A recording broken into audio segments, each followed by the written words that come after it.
Assalamualaikum warahmatullahi wabarakatuh. Masih bersama saya, Buluku Ramawati. Hari ini saya akan membahas terkait fenomena gap, riset gap, dan novelty. Oke.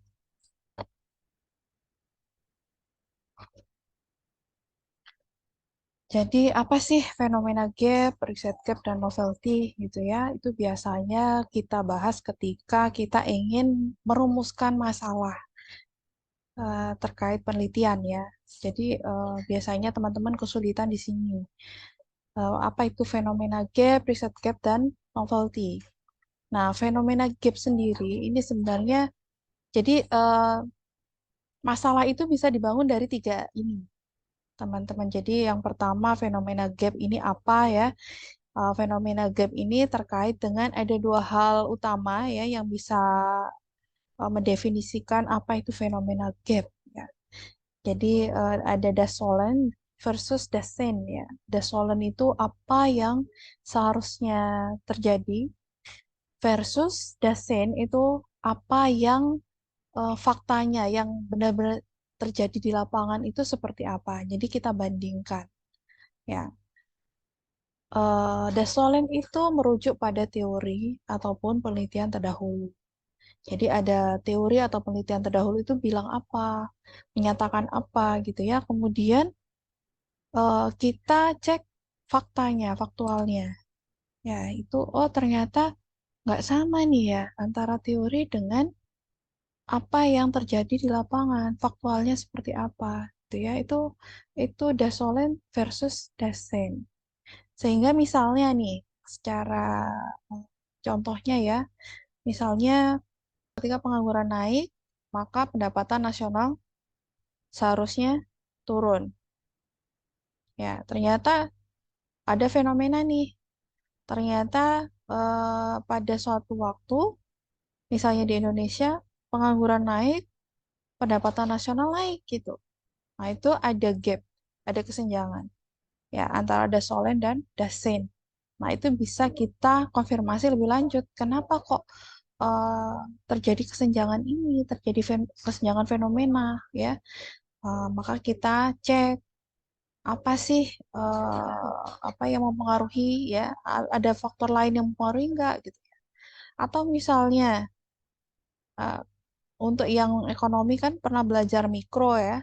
Kalau mikro itu contohnya harga itu mempengaruhi jumlah barang yang diminta.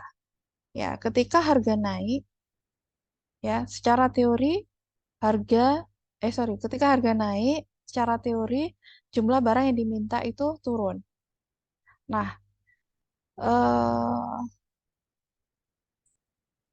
ada penelitian ya yang namanya paradoks Pak Given ya. Itu penemunya Pak Given menemukan ternyata ketika harga naik, barang yang diminta itu turun. Naik ya. Ketika, maaf saya agak nggak konsen ya. Jadi ketika harga naik, maka ternyata ditemukan oleh Pak Given itu kuantitas barang yang diminta juga ikut naik. Ternyata ada faktor lain yang lebih besar yang mempengaruhi. Oh, ternyata pada saat yang sama ya efek substitusi itu lebih kecil dari efek pendapatan. Jadi pada waktu itu pendapatan masyarakat itu tinggi. Ternyata efek pendapatannya itu lebih besar daripada efek substitusi sehingga berbeda dengan teorinya. Nah, itu fenomena gap. Atau misalnya ada yang kedua ya, hal utama itu terkait kebijakan atau fenomena baru. Ya, itu juga bisa fenomena gap. Sehingga misalnya ada kebijakan yang berbeda dengan kebijakan yang sebelumnya. Nah, kita ingin meneliti tuh bagaimana fenomenanya ketika kebijakan ini diterapkan. Nah, itu namanya didasarkan dari fenomena gap. Nah, itu masalah ya. Kemudian yang kedua ada riset gap ya. Nah, riset gap ini bisa ditarik dari keterbatasan penelitian sebelumnya ya dan atau ada hubungan antar variabel yang belum jelas dari penelitian yang sebelumnya. Jadi, kalau riset gap berarti kalian harus mengumpulkan dulu nih beberapa penelitian, kemudian dicek ya. Oh, ini penelitian satu asumsinya A, penelitian dua asumsinya B, penelitian tiga asumsinya C misalnya. Oh, ternyata ada keterbatasan di situ. Misalnya ada, oh, atau misalnya kalian ambil satu teori saja atau satu penelitian saja yang dia asumsinya, ada asumsi yang disebutkan di situ. Maka kalian bisa menggunakan eh, keterbatasan itu untuk meneliti lebih lanjut. Bagaimana misalnya asumsinya itu kalian masukkan gitu ya. Ada keterbatasan itu kalian masukkan. Nah, itu namanya riset gap. Kemudian ada juga hubungan antar variabel yang belum jelas. Ini juga bisa. Jadi kalian kumpulkan misalnya ada beberapa teori ya. Teori A bilang X1 itu berpengaruh terhadap Y. Kemudian ada penelitian kedua, X2, X1 tidak berpengaruh terhadap Y. Kemudian ada penelitian tiga, oh, X1 itu eh, berpengaruh terhadap Y. Sehingga di situ ada beberapa penelitian yang menjelaskan ada yang berpengaruh, ada yang tidak berpengaruh. Maka kemudian kalian bisa mengkonfirmasi ulang, apakah benar-benar mempengaruhi atau tidak. Ya, itu hubungan antar variabel yang belum jelas. Atau misalnya eh, penelitian A bilang bahwa X1 berpengaruh positif terhadap Y. Kemudian penelitian kedua itu menyatakan X1 berpengaruh negatif terhadap Y. Maka mungkin kalian bisa mengkonfirmasi apakah hubungan antara X1 dan Y ini negatif atau positif. Ya, itu juga bisa. Atau banyak hal ya yang bisa, atau misalnya penelitian satu itu menyatakan bahwa X1, X2 berpengaruh terhadap Y.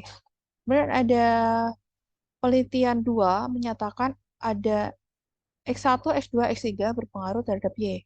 Kemudian penelitian 3 menyatakan X1, X2, X3, X4 berpengaruh terhadap Y. Kemudian kalian konfirmasi ulang. Kemudian kalian mismatch ya antara variabel bebasnya itu tadi kalian kalian tambahkan ya. Kemudian kalian jadikan satu. Oh, sepertinya X1, X2, X3 atau misalnya X2 kalian berpendapat bahwa misalnya hanya X2, X3, X4 berpengaruh terhadap Y. Nah, itu bisa dilakukan juga. Itu namanya konfirmasi teori ya. Jadi eh, hubungan yang belum jelas ini maka kalian konfirmasi ulang karena setiap penelitian itu bisa mempunyai karakteristik yang berbeda dengan penelitian yang lain. Bisa waktunya berbeda ya, bisa tempatnya berbeda, mungkin objeknya juga berbeda ya. Mungkin itu akan menghasilkan hasil yang berbeda. Tuh. Sehingga perlu dikonfirmasi ulang eh, dengan tentu saja dengan kaidah statistik atau ekonometrika yang jelas ya, sehingga bisa dipertanggungjawabkan hasilnya. Tuh, itu fenomena gap dan riset gap. Jadi berbeda kalau fenomena gap berasal dari perbandingan antara faktual dengan teoritis atau penelitian terdahulu ya. Kemudian kalau riset gap itu berdasarkan dengan perbandingan antar teori ya atau misalnya ada keterbatasan dari penelitian terdahulu. Oke, kemudian biasanya reviewer ya, reviewer jurnal atau misalnya penguji skripsi atau penguji tesis atau penguji disertasi ini biasanya minta novelty ya.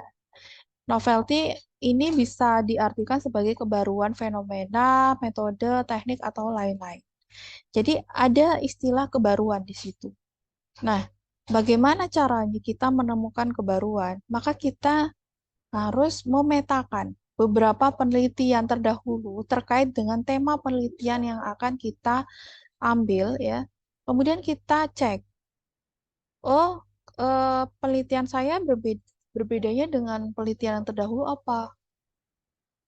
Kemudian dengan penelitian satu apa, dengan penelitian dua apa, dengan penelitian tiga apa gitu ya. Jadi kalian bisa ambil hal yang berbeda dari penelitian yang sebelumnya. Nah, itu bisa disebut kebaruan. Atau misalnya ada hal yang baru yang ya hal yang baru yang belum pernah ada sebelumnya. Misalnya dulu kan belum ada AI, bagaimana pengaruhnya terhadap pembelajaran siswa gitu ya. Itu juga bisa disebut kebaruan. Atau terkait kebaruan metode ya, metode penelitian menggunakan alat apa yang baru misalnya itu juga bisa atau tekniknya ya, teknik analisis datanya atau yang lain. Itu teman-teman. Sekian untuk hari ini untuk tiga apa namanya pembahasan terkait perumusan masalah. Baik, saya akhiri. Wassalamualaikum warahmatullahi wabarakatuh.